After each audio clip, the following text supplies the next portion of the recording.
Welcome to the show, everybody. My name is Mark Farzetta. This is the Farzy Show presented by MyBookie, MyBookie.ag.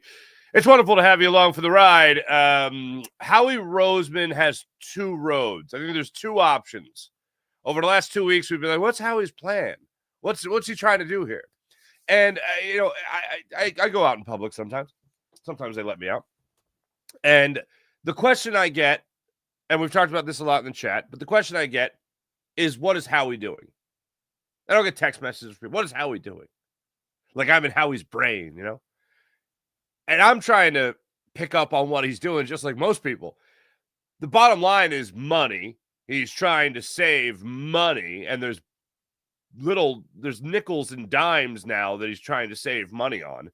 We kind of cracked that code already when we talked about the Oren Burks deal.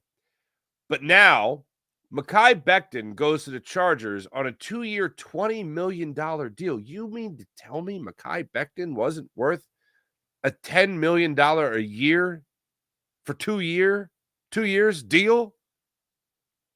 You mean to tell me Oren Burks wasn't worth like $2.5 million? Like, there's two avenues that I believe Howie Roseman is going.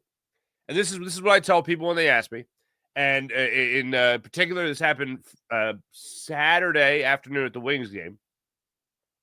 I'm just getting settled. People are coming up to me, work at the building, and they're just like, so what's the next move? What's going on? What's going to happen next?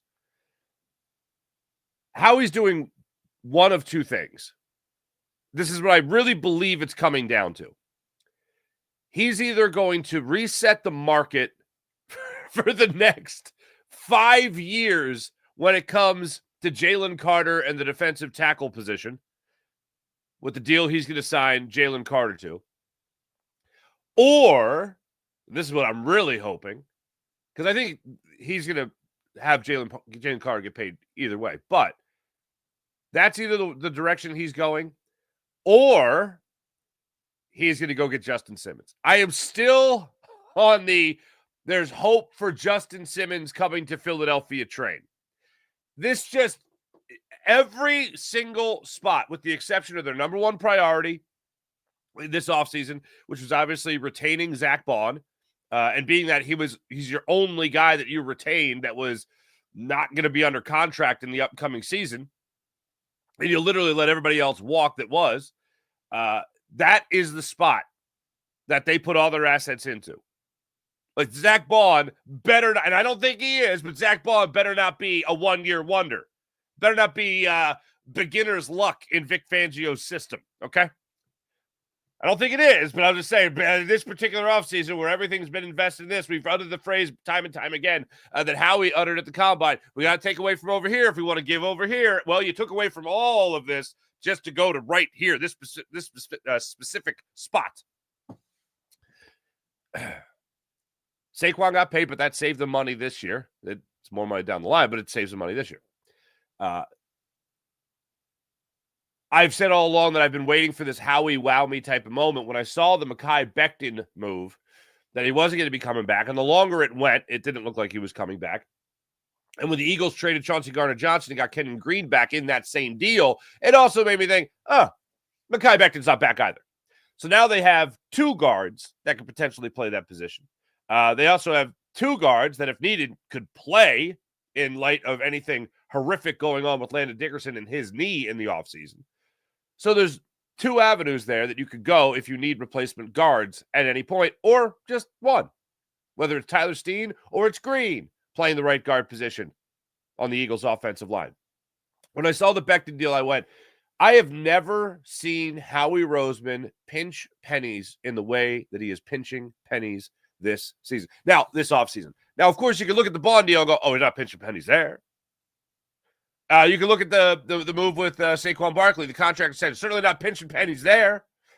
But are you really going to let your defense be depleted? Your Super Bowl winning defense be depleted of all but one player? Your offensive line move on from a right guard that they essentially, like, the Jets had Mekhi Becton. The Eagles turned it into a stud right guard. The Saints had Zach Bond. The Eagles, Vic Fangio, turned him into a Defensive Player of the Year candidate. Those essentially are your discoveries. You kept one, you let the other go. I had said, now here's the other thing, other than just pinching pennies, the other thing on the Mekhi Becton deal, the deal itself, in terms of letting Mekhi Becton walk, that doesn't bother me nearly as much as it's only $10 million a year. And he works. It's much like the Chauncey Gardner-Johnson deal without as many, of course, cases with 2. But it's like the Chauncey Gardner-Johnson deal where, okay, you had someone that you knew worked well with you. And my mentality all offseason is the lowest person on my priority list, even more so than Josh Sweat, for instance, in terms of bringing back, was Mekhi Becton. Of the free agents that were to be, my least concern was replacing Mekhi Becton, and that has a lot to do with the fact that I have so much confidence in Jeff Stoutland. They asked A.J. Dillon over the weekend about, hey, you're going to be running behind a Jeff Stoutland offensive line. That's pretty cool. And he's like, yeah, that's cool. Yeah, darn right, that's cool. He's excited to get behind them, excited to learn their blocking schemes and all that stuff. But like, players notice this stuff. If I can get behind a Jeff Stoutland offensive line, oh my goodness gracious. Oh, and also the Eagles are 4-0 in games that Tyler Steen has started at right guard. So that's something. Or games he has started, excuse me. So for me, that was the least of the priorities. The lowest on the priority list was making sure Mekhi Becton came back. And that comes to confidence I have in Jeff Stoutland. The other aspect of it is this, is if you're going to move on from so many defensive players, in particular from your Super Bowl winning defense, again, Josh Sweat, Milton Williams, Isaiah Rodgers, Oren Burks. That means that you're going to have confidence in Nakobe Dean coming back from injury. That means you're going to have confidence in Jeremiah Trotter Jr. Stepping into a bigger role if you need him to do that at the beginning of the year next year. And that means with all your draft picks, you feel like you're going to hit on at least a couple of them over the next couple of years. And they're going to need to if they're going to be pinching pennies the way they're pinching pennies. But when it comes to losing that many players on defense, does that also mean that this organization has enough confidence in Vic Fangio to find another Zach Bond? Maybe at the safety position, maybe at the corner position. Because it's going to have to be. If it's the former and not the latter of the scenarios I laid out there with Howie Roseman, where it's just all about saving money so we could pay Jalen Carter down the line, or it's the other, which is the Eagles are just looking at a scenario with Howie going, we're going to make a big-time offer to Justin Simmons or some other free agent that's out there that we feel could really be a game-changing player. If it's the former, then they got confidence that Vic Fangio has another Zach Bond up his sleeve. Now, that's a tall order. And that's not just a position coach that is paid like a coordinator to stick around and churn out Pro Bowlers. That is an overall coordinator on the defensive side of the ball that you're looking at saying, hey, maybe you could crack the code on this Adoree Jackson after so many years in the NFL. Hey, maybe you can crack the code on some of these guys that we're going to be bringing in the offseason and see if they could get to a similar level. Maybe you could crack the code on a Josh Uche, for instance. Maybe you could get to these guys. Maybe you could get to Uche and get him to that 11 and a half sacks that he had. By the way, we went through that last week. That was a hell of a second half of the season for him. But didn't get his first sack till week 8 of that 11 and a half sack season. That's pretty wild. But they are counting on their coaching staff right now to develop. And if there's no true avenue that the Eagles are going where it's one strict plan of, yeah, we're going to go get a big name guy, or no, we're just going to pinch our pennies. They are solely invested in their coaching staff, developing the players they have from within. Whether that's guys we've talked about like Moro Ojomo or anybody else that the Eagles are really trying to coach up and have them ready to keep this team playing at a Super Bowl level. Now, I did get to watch A.J. Dillon get introduced. I know a lot of people are talking about injury status with A.J. Dillon. Here he is talking about the health issues that made him miss last season. Originally, when you get that kind of news, you always want to be cautious, make sure you're ticking all your boxes, doing all the proper checks and balances, but got all the green lights, so I'm feeling good. I don't step on the football field thinking about, what could and what if. That's how you end up getting hurt playing this game. So we got the green light. I feel good. I feel confident. I don't feel any residual or anything like that. So one of those things that you just kind of work through, get back, and here I am, and I'm in Philly. I'm going to make the most of it. He does seem very excited to be in Philadelphia. He talked about adding to the success that's already been here. Recent dominance was the words that he used when it came to playing in Philadelphia.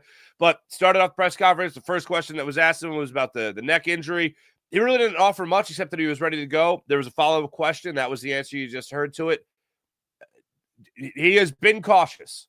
They have exercised every ounce of cautiousness, and he is ready to rock. He talked about the running back position in the NFL being like the Energizer Bunny. You just got to keep going and going and going and going and going until you can't. Last year, unfortunately, was an example that he couldn't. But he made sure that he was there for his team throughout the season. I couldn't imagine what that's like, having to sit out something you've been working so hard at. I can't imagine having to sit out an entire year. And that's what he had to do last year. So here he is reflecting on that time missed. Last year was tough. I think it was the first time since I was about 8 years old I've had a year off of football. So I was still there, still went to all the games, the home games, and was still there for my teammates, working out and all that stuff. But it's tough when you get the game that you love taken away from you, not really on your timetable. But was just staying focused, staying close to my family, and just attacking that recovery and getting back. And I'm training down in Florida and feeling great, feeling better than I ever have. And, on the bright side, you got a year off of hits, a year off of getting hit as a running back. I feel nice and loose. I feel good and excited to play. It's not haunting me by any means, but I know I've referenced on more than one occasion the 480 plus touches that Saquon Barkley had this past season, including the postseason. A.J. Dillon talking about how he is also coming off a year where he didn't have any hits. That's got to be a good thing. Now, some people look at a year off and go, oh, he was on vacation. I used to think that until I started talking to a lot of these pro athletes. And they're like, a lot of times, like, rehab is harder. Like, trying to rehab and stay in shape on your own is a lot harder than just being with the team. So, just because you didn't play doesn't mean you got a vacation. There are some still positives in all of it. And one of the positives in this case is that you have one guy who had 482 touches and you have another guy who didn't play last year. That is taking some time away from hits. So that is a good thing. All in all, talked about the compliment he could be to Saquon Barkley. We have talked about Saquon Barkley as Quadzilla. I believe A.J. Dillon was the first Quadzilla officially, getting that nickname. They did talk about a squat competition. A.J. Dillon had a little bit of a cop-out on that. A little bit. I haven't maxed squatted since high school. It's like, really? You didn't do college? You didn't max squat? Anyway, he said, but I'll have to start squatting again so I can get ready for the competition with Jalen and Saquon so I can be ready for that. And one thing that I just noticed, and this has nothing to do with football, it just has to do about the person. Almost every reporter for the 11, 13-minute press conference, whatever it was, started off with like a welcome to Philly. And for everyone that said welcome to Philly, A.J. Dillon just went, for everyone that said it, he said, thank you for the welcome. Like every single person, he made sure he started his answer with, thank you for the welcome. And I like, it could be redundant. I don't know if it's just me. It's getting redundant, but he still stuck with the appreciation. Just something about the player, or about the person, I should say. I thought that was nice. What a nice young man is what I took away from it. The other thing is he also plays chess. That's apparently Saquon, Jalen Hurts, A.J. Dillon, Dorian Thompson-Robinson, all chess players as well. Strategic, very much strategic of the Eagles. And the last thing, you're talking about a 26-year-old running back who wasn't able to play last year. Again, exercised every bit of cautiousness before coming back to play. He gets the opportunity, as he describes it, to go through the musical chairs that is NFL free agency, and it ends up where he gets a seat with the Super Bowl champions. For as much excitement you could get from somebody, from just a couple of questions being answered, you could tell that this guy just wants to get here. And not only, think about this for a second. He's not only itching to get back out on the football field. and play football. He's itching to get back out there on the football field to help a Super Bowl winning offense maintain that standard. And look, Kenny Gainwell, it cannot be talked about enough how great a year Kenny Gainwell had. And look, you can look at the numbers and not be that impressed with like 250 yards, whatever it was. But man, when Saquon needed breaks, when Saquon just had a number of carries in a row or a number of carries on a series, Kenny Gainwell will come in and pop off a 10-yard run, 11-yard run, 12-yard run. Like, just keep the ground game going. Keep moving that ball forward on the ground. A.J. Dillon, I have every bit of... When it comes to a guy to take the next step up in a backup role, I mean, there's not many avenues you can look at with the Eagles this offseason and go, oh, look, improvement right there. You could certainly say that about adding A.J. Dillon to your backfield. So I'm happy about it. I think of all the moves the Eagles have made to acquire anybody else, I think this is the best one they've made. Also, getting a kick returner, punt returner is also a great thing. That's probably the smartest move that the Eagles made. Now, does this mean I don't have to see Cooper DeJean return anything anymore? Really? Please? Yes? Good? Okay, cool. But of all the things I heard from A.J. Dillon yesterday, the season just ended, and I just can't wait for it to start up again because that's one area of improvement I think the Eagles made. Now it's what's next.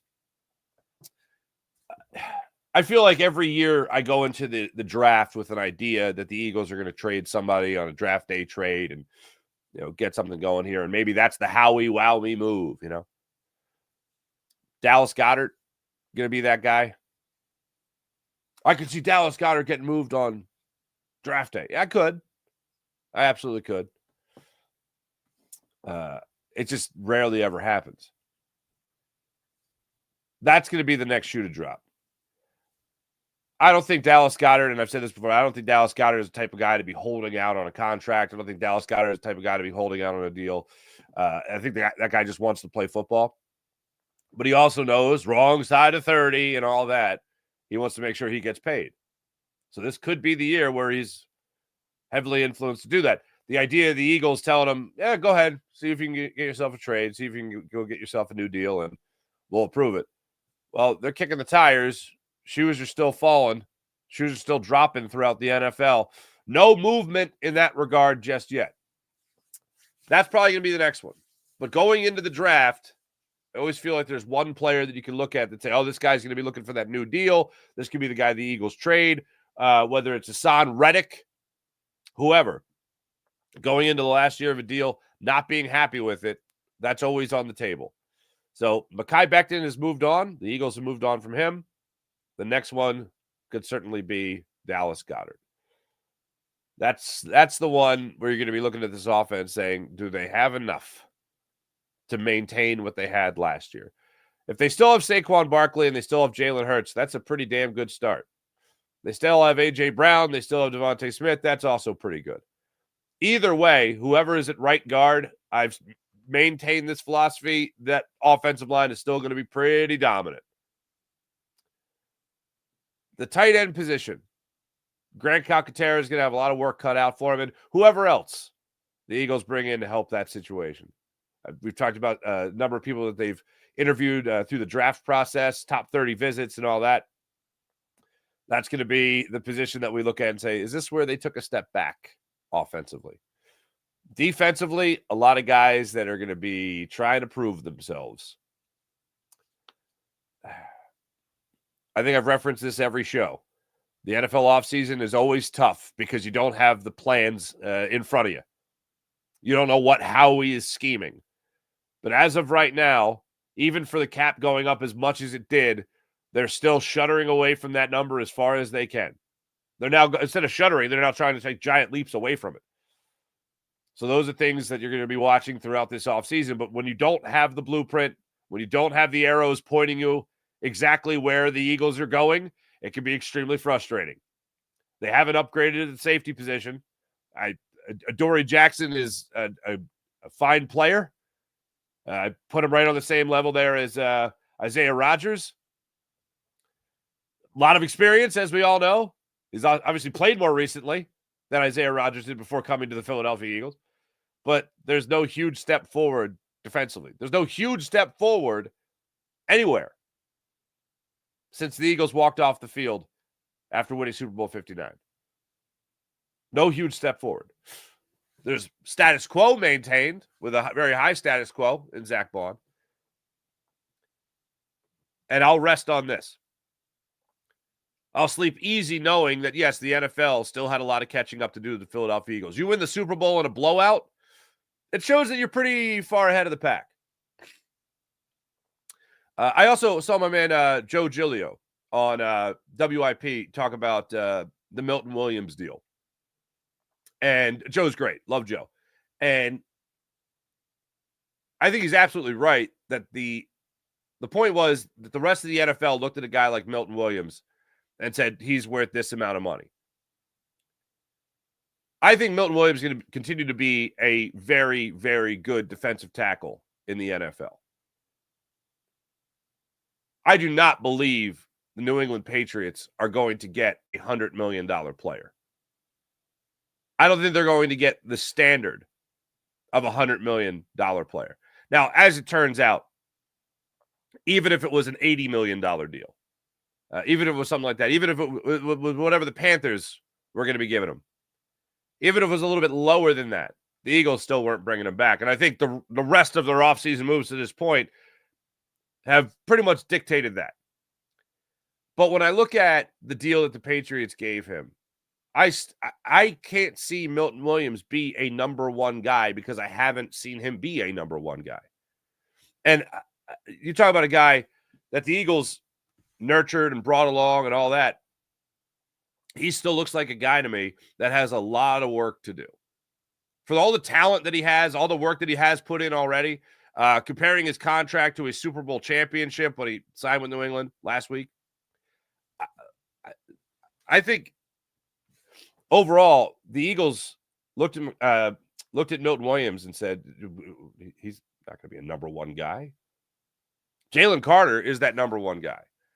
So when you talk about big deals that have other players have signed, whether it's Josh Sweat, $74 million with Arizona or whoever, that wasn't going to happen here. The one guy you could certainly make that argument for, was Milton Williams, but not at $100 million, not at 90, not even 80. That's, to me, not a penny pinching move. That's we just don't have that check. We just don't have it. So the question is, who's going to be playing next to Jalen Carter for 45% of the snaps? Because recently, over his 3 years, hasn't looked like it with Jordan Davis that he's going to step into that. So I'll be looking for the Eagles to upgrade that defensive line. And we could say hopefully they take a step forward in that regard. But regardless of whether or not Milton Williams is worthy of a $100 million deal, the Eagles are still going to have to try to fill those shoes, fill those spikes on their defensive line.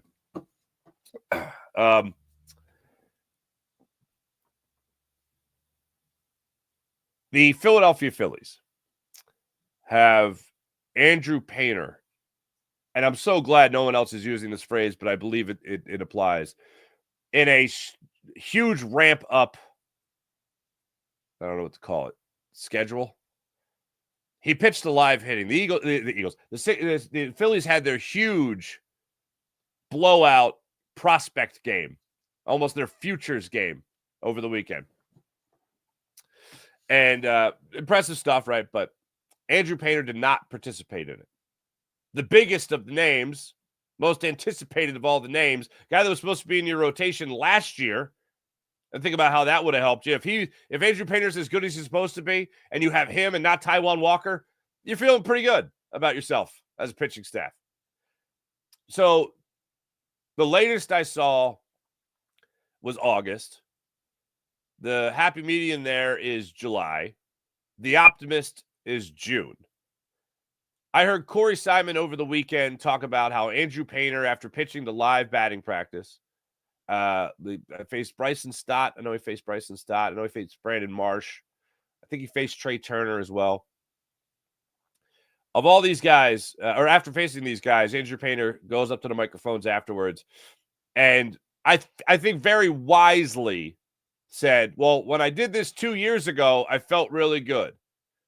I'm doing this again today, and I feel even better. Now, he wasn't injured 2 years ago. He was injured about, a month after he faced live batting practice. And that's where they decided, although it was dragged out time and time again, that's where they decided, all right, we're shutting him down. It's Tommy John surgery time. And that's what he did. But from all reports, just marveling at this guy. And the word Corey Simon used on NBC Sports Philadelphia was cusp. Andrew Painter on the cusp of helping out the big league ball club. Cusp is the operative word there. So this year, is that cusp? Is that, maybe even earlier than June? Are we going to see him before the All-Star break? I mean, see him in May? Here's the thing. I understand. For me, and I think we learned this more so from last season, more than any other season recently, what happens in the beginning of the year, you could be on fire. And I'll be watching that with cautiousness. And I was doing the same thing last year. Like, what you do in March, April, May is nice, but what really matters is what you're doing at the end of the season. If you're playing hot baseball at the end of the season, you ride the momentum into the postseason, you're going to do some special things. That kind of was proven with the way the Phillies played last year. If they need to give Andrew Painter off till June or even July, hey, fine. If that's cautious, fine. Because I don't want to see this Phillies roster get depleted of talent as the season goes on. Injuries set in with other players, unfortunately. It's a long year. We always hear that every single season. But if you're going to be cautious with Andrew Painter, yeah, I'm fine with it. There's going to be no rushing back. But what I just don't understand is how this guy can go to the Arizona Fall League, how this guy can absolutely dominate to be like the best pitcher in the Arizona Fall League. And it's like, all right, now we just wait. We stare at him. We see if anything falls off. And if it doesn't, we'll see him in June. If there's any hitch, if there's anything. Like, I feel like maximum caution has been exercised already. That's just from the outside looking in. Let me use this tired phrase. I'm not a doctor. And I know the Phillies are itching to get him out there as well. I know Andrew Painter's just absolutely itching to get out there also. But it seems like, I'll say, everybody is on the same page right now when it comes to the Phillies and Andrew Painter. They are not going to take any chances. Andrew Painter seems absolutely fine with that. And the Phillies are not going to rush anything. But to my point, what is rushing at this point? What is rushing? Like, he pitched and there is no fun. Just live batting practice. When do you unleash the fury? When do you unleash the fury? Basically, this all comes down to no chance, like really rooting for no chance that Taijuan Walker's in your starting rotation at any point, even though he, by all projections, he's going to be a very expensive bullpen arm this year for the Phillies. I just very much looking forward to baseball getting underway, baseball getting started. Hey, your Philadelphia 76ers. By the way, Phillies are going to be on ESPN tomorrow. There's spring training games on ESPN tomorrow. So I always look forward to the national perspective for the spring training broadcast. Look forward to that. 76ers, they won yesterday like a bunch of dopes. The Nets won also. So the Sixers had an opportunity to jump in the sole possession of fifth worst team in the NBA. The Raptors lost, so they inch closer to the Sixers right now. That kind of sucks. Sixers are right back at it against the Rockets tonight at 8 o'clock, so hopefully they lose. Nick Nurse, Quentin Grimes, 28 points. I was trying to think. Of all the moves that the Mavericks made at the deadline, obviously Quentin Grimes is probably the worst one, right? How do you let him go? Did you see the Mavericks owner talking about, they showed it on pregame yesterday, talking about letting Luka Doncic go makes them such a better team for the future? He talked about P.J. Washington, like P.J. Washington was, I don't know, Luka Doncic, for instance. Anyway. But Quentin Grimes, drops 28 points on his former team. Helped the Sixers start a rally at the end of the second quarter. Sixers went on an absolute tear in the third quarter, and that's pretty much what projected them to the win, or put them over the finish line, so to speak. Klay Thompson started hitting threes all of a sudden at the end of that game. Made it close, but the Sixers went 6 for 6 from the free throw line and pulled out the win. I was fully expecting the Mavericks, with Klay Thompson getting hot and PJ Washington having himself a good game. I was totally expecting the Mavericks to steal it. Unfortunately, they did not. The Sixers slammed the door. After the game, Nick Nurse got asked about winning. I always love when a coach, hey, why would you do it? Why would you win? And Nick Nurse's answer was interesting. He just said, he's more or less aware of everyone's desire for the Sixers to lose, including myself. But he's got to get these guys some, I don't say these guys got to get some wins. If any of these guys are going to be on your roster going forward, they got to experience some victories. And I'm still thinking, yeah, to hell with that. Like that was my mindset when Tyrese Maxey was healthy and playing, and they're talking about Maxey making a return. Paul George is talking to doctors about shutting it down and surgery and options and whatever, and they're talking about Tyrese Maxey potentially coming back and playing this year. Why are we doing this? Why are we doing this? You're right there, skin of your teeth, just barely staying in it in terms of being one of the worst 6 teams in the NBA. You guys know, up until about 3 weeks ago, I was like, oh, this team's still going to make the play. Still going to make the play-in tournament. But the far better option, with even the time that Maxey's missed, let's not forget about the hamstring injury. He missed 2 weeks earlier in the year. The finger injury that's been bothering him. Now the back injury. Paul George in and out of the lineup throughout the season. Joel Embiiding. Shut it down. Like this is very easy.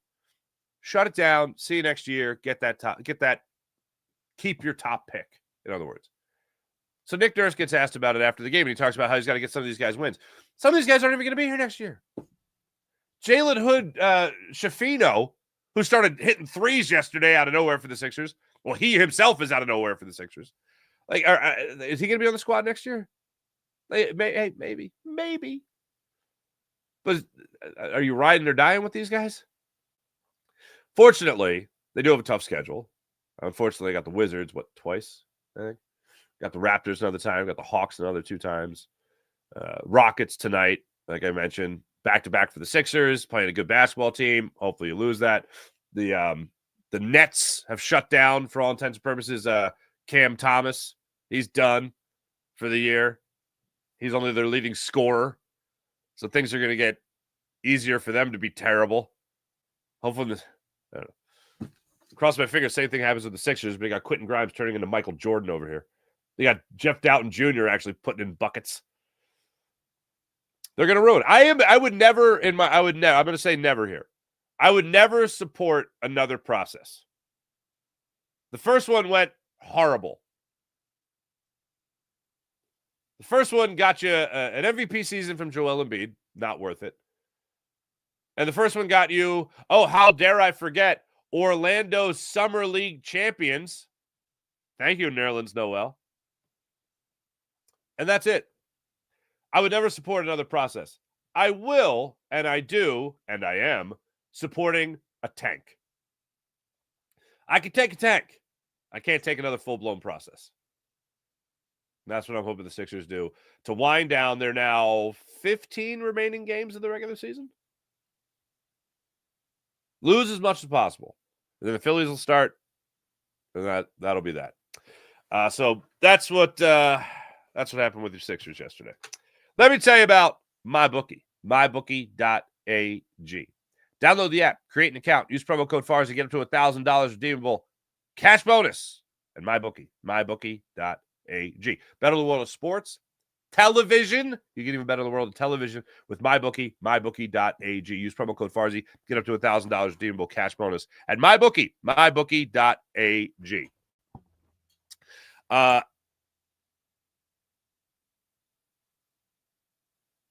Anyway. How about the Game Time app? Download the Game Time app, create an account, use promo code FARSY. Get $20 off your first purchase on the Game Time app. Want to go to the game, the concert, the comedy show? Game Time app has you covered. And when you use promo code Farzy, you get $20 off your first purchase on the Game Time app. Also, Game Time app has Game Time picks, which allows you to filter out all the fluff so you get right down to it. The best seats at the best prices. You can see it all right there on the Game Time app. And you can also view your seat's vantage point before you buy the tickets. So you take the guesswork out of buying tickets on the Game Time app. So download the Game Time app, create an account, use promo code Farzy, and get $20 off your first purchase on the Game Time app. How about PHL Sports Nation? Philadelphia Sports Nation, enhancing your Philadelphia sports fan experience across all social media and blogs. That's phlsportsnation.com. One last thing on yesterday's game. So, along with Maxey, Embiid, and PG out for the Sixers, the Dallas Mavericks had Gafford, Irving, and Davis, Daniel Gafford, Kyrie Irving, and Anthony Davis out. $280 million worth of contracts did not play in yesterday's game. Ain't that fun? That's a good time. We're having a good time. All right. Let's get to the chat check and see how you people are doing this fine Monday morning. Windy yesterday. Hope everyone's all right. April, good morning. Sean Kilrain, what's going on? Eagles are 4-0. Eagles are 4-0. And Tyler Steen's 4 career starts, points per game. 35. Whoa. 35 points in those 4 games. 322.8 yards per game. That's next man up mentality. You're absolutely right, Sean. Thank you. Danny, what's going on? Good morning. Sean Gillespie, hello. Joe Matty, hello. Good morning. Brad, save money. You mean save cap? Yep. Yes, I do. Love Dillon, great ad. Rocky, really, great name. Really, of all the positions, there's one position you're looking to go, upgrade. I think it's unquestionable. As well as Kenny Gainwell played last year, it's without question an upgrade to get A.J. Dillon in this backfield.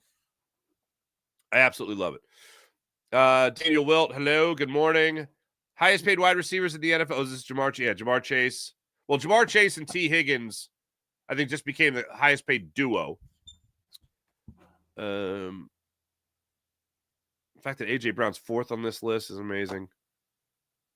Yeah, that's pretty great. Thank you, Sean. Rocky Quadzilla. Pin 9617. Morning, Farzy. Becton was only $10 million per year. The Eagles couldn't afford it.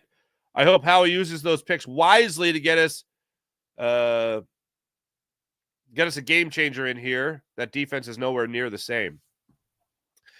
Again, Pin, to this, are we just looking at, or are the Eagles just looking at Vic Fangio like he's Jeff Stoutland?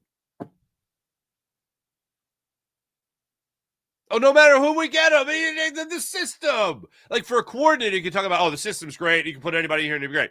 Well, that's Chip Kelly mindset, and I hate that. When you talk about a position coach like Jeff Stoutland, you just get him a guy and he'll mold him. If you can take a rugby player and make him into the best football player in the league, which is exactly what Jordan Mailata was last year by Pro Football Focus, well, that's a huge tip of the cap there to Jeff Stoutland. So along the same lines, it's almost like the Eagles are looking at Vic Fangio to be Jeff Stoutland in terms of, well, just get you somebody and you'll know what to do with him. The perfect example of that is Howie Roseman bringing him this tape. I have this tape of a guy named Zach. I think it's Bond. You look at him, I think he's your edge rusher special teamer. I'll do you one better than that. I think he's my inside linebacker. That's what I think they're hoping on. April, and Howie we trust, but the past few days have been hard to do that. Here's what I keep falling back on. Because I agree, April. It's, let's see. Did I rattle them off already? Whoops. Let's see. Sweat, Williams, Burks, Rodgers. Darius Slay, throw him into the mix as well. Slay. Those are 5 guys. Oren Burks at the end of the year, key contributor. Rest of those guys throughout the year, key contributors. Chauncey Gardner-Johnson, another one. Can't leave that one out. through all of them, I've just kind of been like, Howie we trust. Oh, Howie we trust. Howie we trust. Chauncey Gardner-Johnson. No, Chauncey Gardner-Johnson. Through all of them, it's just been like, yeah, I saw that. Milton Williams saw it coming. Josh Sweat saw it coming. Darius Slay saw it coming. Each pill is harder and harder to swallow. But the thing that makes it go down a little bit easier is 3 Super Bowl appearances, 2 Super Bowl championships, 2 different head coaches, 2 different quarterbacks. And the first Super Bowl championship was with one of the deepest rosters in the history of football to win a Super Bowl. It kind of makes you feel like the guy calling the shots knows what he's doing. And as I've half jokingly said a number of times, this job was a lot more fun when Howie Roseman sucked at his job. But I don't root for me to have fun. I root for you to have fun. So if Howie's really good at his job, that means you guys are having more fun. That means we get parades. But holy Stromboli. It's been a rough offseason. It's been a rough one. Sean Risco. What's up, Risco? Or Risco. That's fun to say. Hitting on the right players in the draft will be the new recipe for success. I mean, can you say that's always the recipe for success? I think it was Reuben Frank that had the numbers. 17 of 18 players drafted have been contributors. Who was? Oh, Zach McPherson was the one exception. So yeah, building through the draft is going to be key, and that's where I assume the Eagles have a huge, huge amount of confidence that they're going to nail it coming up. Sean Kilrain, I'm interested to see Fangio use his Lewis sign 6'2" that came from the Vikings in the secondary. Oh yeah, that was a late season acquisition, I believe. Yeah, interested as well. Tim, they're going to miss Becton in the run game. Should sign him and took full advantage of the window they have. The Becton deal for me pushes me more to the side of that there's a bigger move coming of a player of note. Not like, hey, look, players in the draft are obviously players of note, but I still feel like Howie's going to do the thing like that we just totally don't expect. But I'm expecting it. I'm still going to go with Justin Simmons. I'm still going to go that avenue.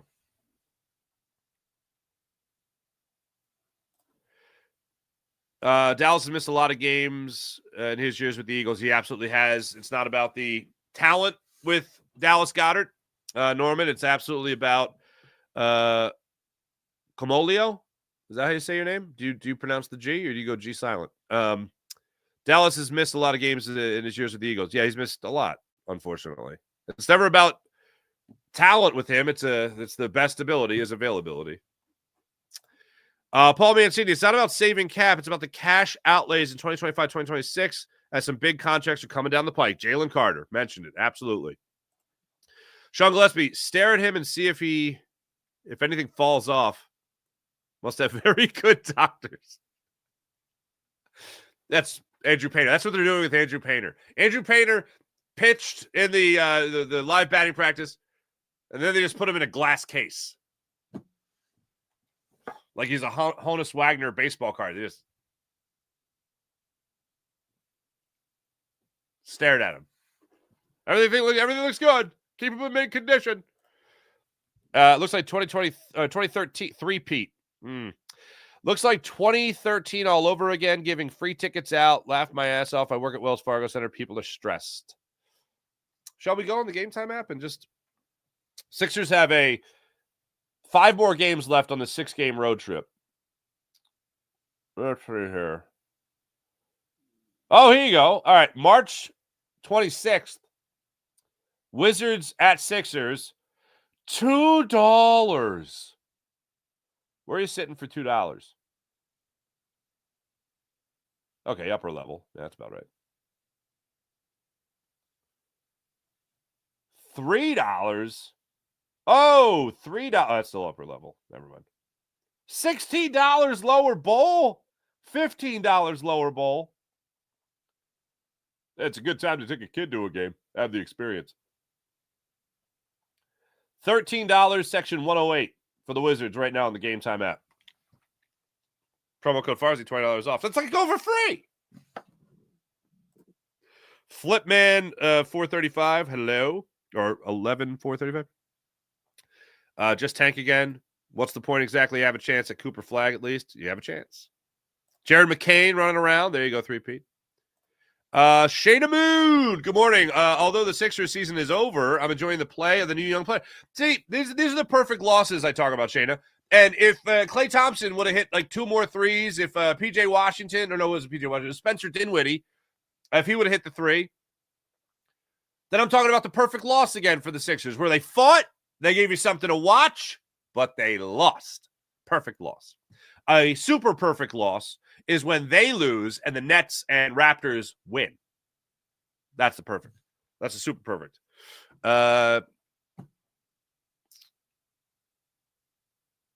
OKC is thriving. OKC is thriving, man. Somebody just sent, it was my buddy, was it Bennett or Joe? One of my buddies just sent me on our group text, instead of Shai Gilgeous-Alexander, it was Shane Gillis-Alexander, and it was Shane Gillis's face superimposed on Shai Gilgeous-Alexander's player photo. It was pretty funny. It was funny. I laughed hard.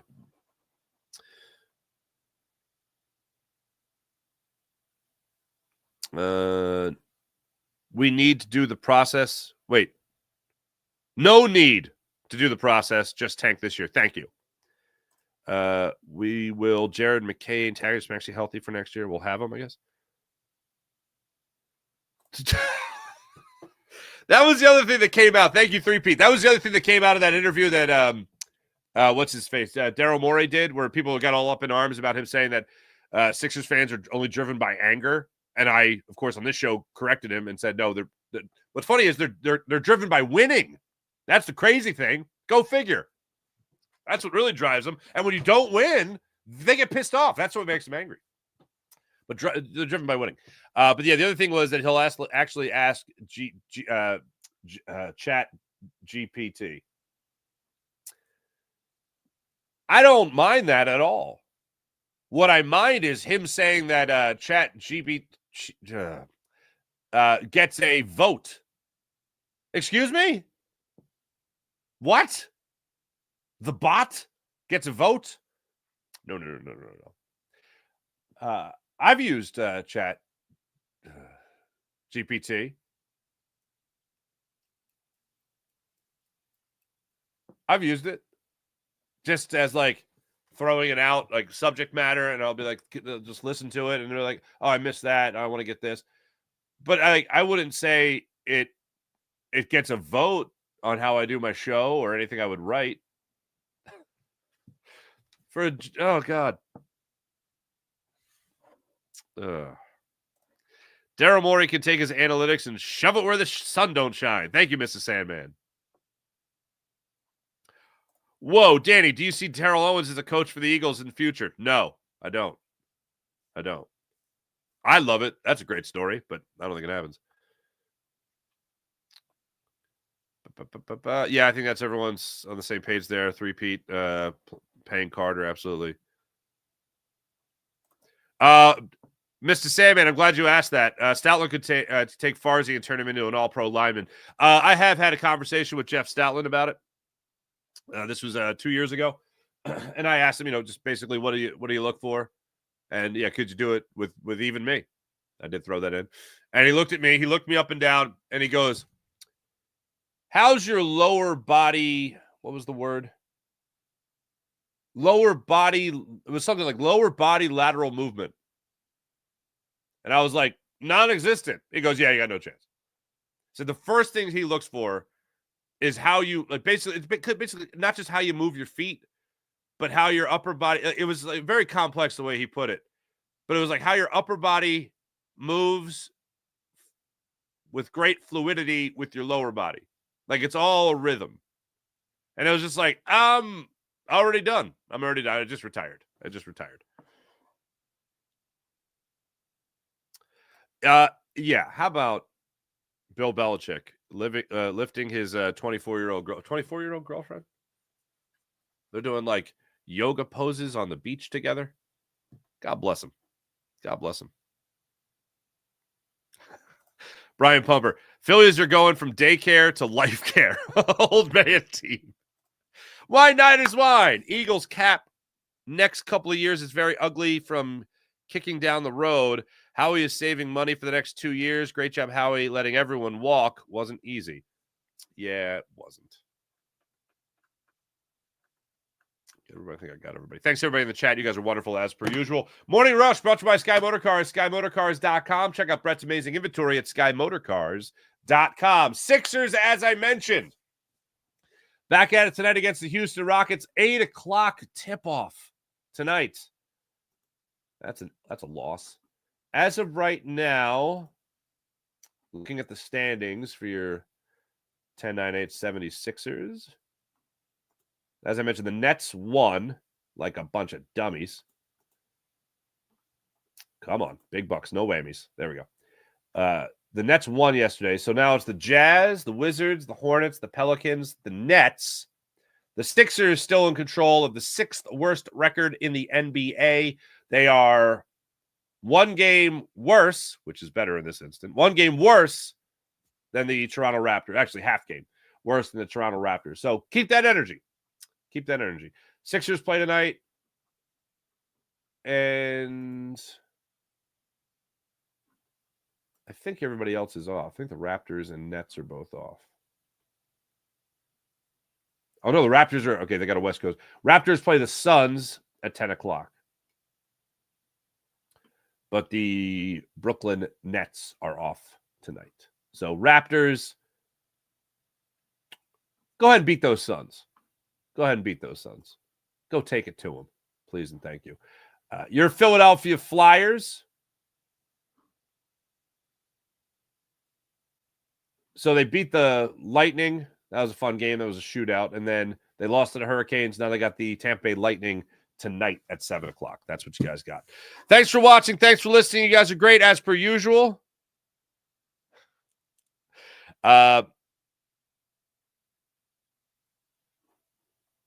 Wait. Just in case you forgot, 40 Winers stink. Season over. Looking forward to 2026 draft. There you go. Thanks for watching. Thanks for listening. You guys are great as per usual. My name is Mark Farzetta. This is the Farzy Show. Make sure you hit like and subscribe on the Farzy Show YouTube channel. Make sure you hit like and subscribe on the Jacob Media YouTube channel. Make sure you hit like and subscribe on Locked On Sports Philadelphia as well. I'll be on with you guys on Locked On Sports Philadelphia following Sixers and Rockets tonight.